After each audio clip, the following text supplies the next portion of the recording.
One of the big challenges is how do we manage our time?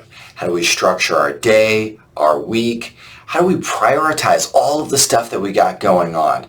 And if you're following my channel, one of my coaching clients, I know that I overwhelm you with so many great new ideas and things to do and things to test and try. And, being a part of the Tom Ferry coaching world, there's a million projects that are coming down the pipe that are great ideas, great marketing initiatives. So how do we get some semblance of control over this and control our time? So let's dive into this topic. I wrote a bunch of notes down that I'm going to reference here, and I broke down time management into 4 categories. So let's take a look at this and let's figure out how you can implement this.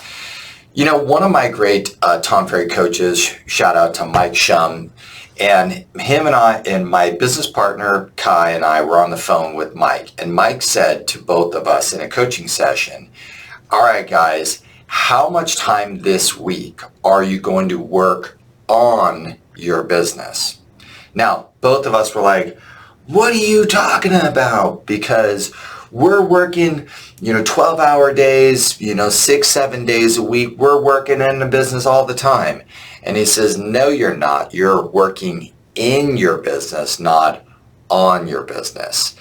And he really forced us to think about this on the business topic. So let's address category number 1, working on the business. So what does that mean? A couple things. Your business plan, your goals, your vision, kind of working on the business, going 20,000 feet up, looking down and going, what are you up to? So today is September the 15th. We're coming up to the end of the 3rd quarter and we're looking at the 4th quarter. So working on the business would be reflecting on what happened in the 3rd quarter and starting to make plans, revisiting our goals, editing those, and figuring out what we want to accomplish in the 4th quarter, working on the business. Another area of working on the business would be like working on your listing presentation. A lot of you, my coaching clients, know that I'm working a lot on the listing presentation and how to improve that on the buyer consultation. A lot of you out there are hiring assistants or you have a hiring assistant for the first time or hiring a second assistant. So you're working on your checklist, your standards of operations. You're working on, your project management systems and tools, right? A lot of you right now are working on cleaning up your database. And I'm asking a lot of you to work on your email marketing. This is working on the business, not in it, right? We're also, a lot of you are working on developing your geographic farm marketing and communication plans, coaching clients. And so that is working on the business, looking at my geographic farm business planning tool, looking at all of your options, thinking through what to do, looking at the 4th quarter and making some decisions. What are we going to commit to in the 4th quarter so that we have our marketing budget set for 2022, coaching clients? Okay, what projects and tasks? See, this is working on the business. So my question to you is, how much time this week, each week, do you sit back and work on the business? Thanks, Mike Shum, for a great session.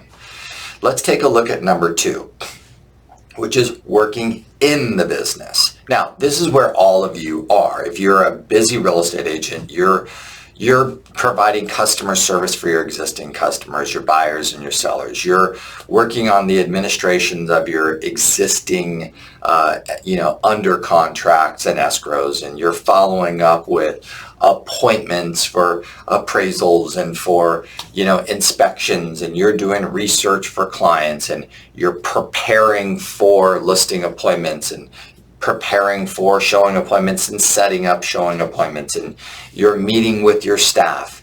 This is all in the business stuff. You're just servicing existing clients and income in the business.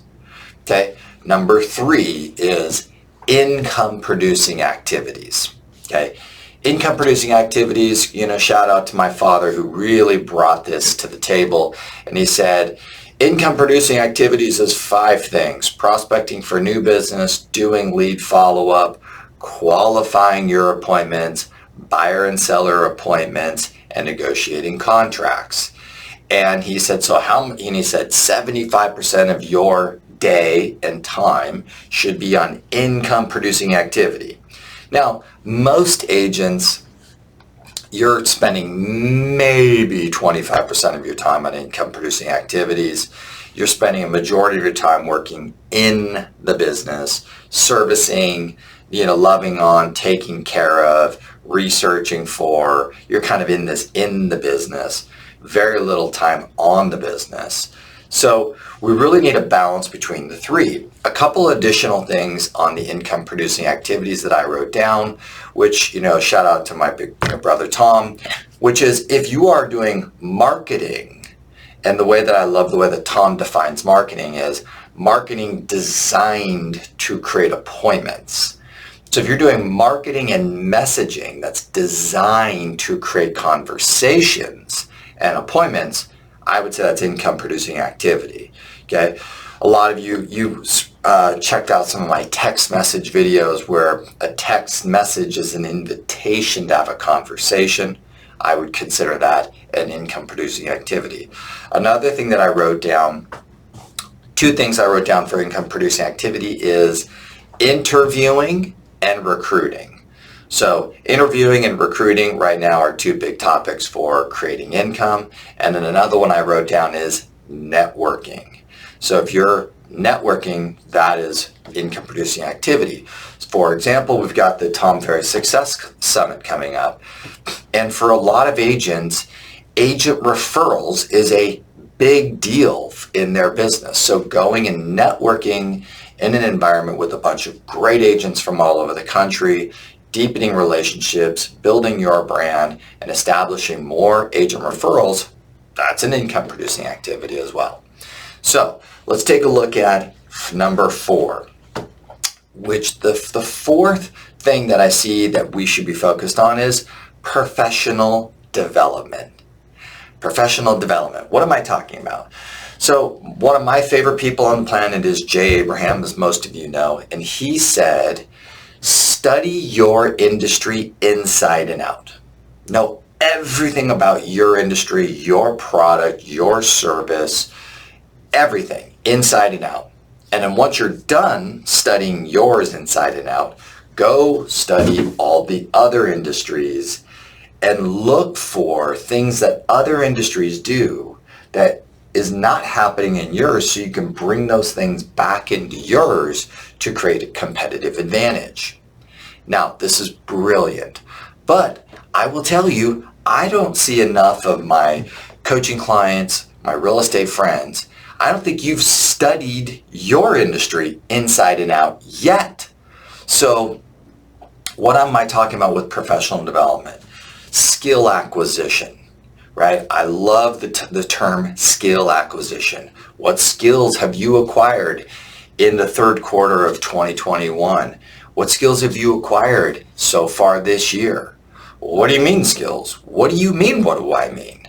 Right? Have you learned anything new between sales, marketing, technology? Have you gained some new skills that you can translate to better performance in your business, more value that you can create inside of the marketplace? Have you gained any new skills? Have you learned anything interesting? Okay, certifications. Shout out to a great session I did with Jenny Field, who's a phenomenal, NAR educator, and it's really, technical real estate knowledge. Like, for a lot of my new agents, she said, you should be getting a new certification every quarter. Now, learning how to negotiate, learning about multifamily, learning about commercial, learning about getting international buyer stuff, getting luxury certifications. These things have value. Are you just sitting on your hands, wondering what to do and what to learn, or are you actively pursuing more education to make you a stronger real estate professional and a real estate advisor to your community. Okay. Another thing I wrote down, company meetings and staying up to date, real estate economics and finance, professional development, learning the product from, how well do you know your marketplace? Do you go, if there's communities inside of your core marketplace that you've not been in a house yet, what are you waiting for? Go check out the community, go to the open houses, go to a vacant property, go preview, learn your product, the market better than anyone else. If buyers know your market better than you, why do they need you? Okay, professional development. Other things I wrote down for professional development is studying experts and models.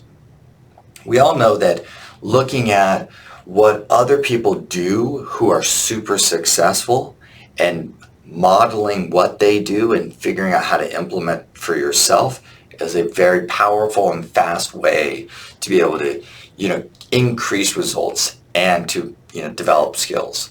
Another thing I wrote down is studying successful people in all walks of life.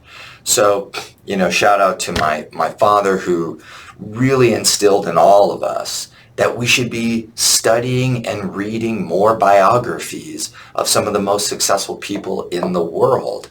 And that is incredibly valuable. Okay. And last thing I wrote down in professional development is events and trainings, right? This week I recently attended the Traffic and Conversion Summit, and I've got on deck the Vid Summit for YouTube, and then of course I've got Tom Ferry's Success Summit that's coming up here in October. So, what are you doing for events and training? I'm looking forward to going back and studying more of what happened with the Keller Williams Mega Camp and checking that stuff out on digital. So, I'll be looking at a lot of the video digital content from the Traffic and Conversion. I'll probably attend maybe one day of the Vid Summit, but I'll watch a bunch of the videos that they publish. Of course, I'll be at the entire time at the Success Summit, right? And I'm looking forward to, other events of experts out there in the world that I can study. So let's summarize this thing. Okay, we've got 4 categories of how we can use our time productively. Working on the business, then there's working in the business, then there's income producing activities, and then there's professional development. So now the question is how do you use your time? How do you design your day, design your week, structure your week? I think the first and foremost thing to do is to do what's called the time and motion study, where the time and motion study is where you really look back and you go, how did I use my time? And it's really good to kind of get a sense of what you're giving your time to, what consumes a majority of your time, and now start looking at how you can add more productive uses of your time into your day, into your week. And I think the final piece I'm going to add to this is, if we are not spending time first thing in the morning and really looking at our day, looking at our goals, our plans, our projects, our tasks, if we're not looking at everything and then making some plans and creating some priorities for the day, then everything I just said is just a waste of time. That's a really good idea, Patrick. That's not what this is about. This is about giving some context to how to be more productive in the day. But if you're not spending a couple minutes every morning looking at everything that's available to you, then making some strong business decisions about how you're going to use your time, your free time, and to increase your productivity, right? That if you're not doing that every day, then that's why your progress is not where you want it to be. So, my friends, Hope you enjoyed this quick session. I'll probably create a document of all this stuff. I'm going to probably build it out a little bit more and make it a little bit of a better PDF for you guys to download. So look for that in future. I'll probably just pop it into my weekly email. So if you're not on my weekly email, please go down and make sure that you subscribe to the weekly email that I'm sending out, because I'll add in any new updates. I'll add in these types of documents, and I hope you enjoy it. Have an awesome day. Let me know how I can help you.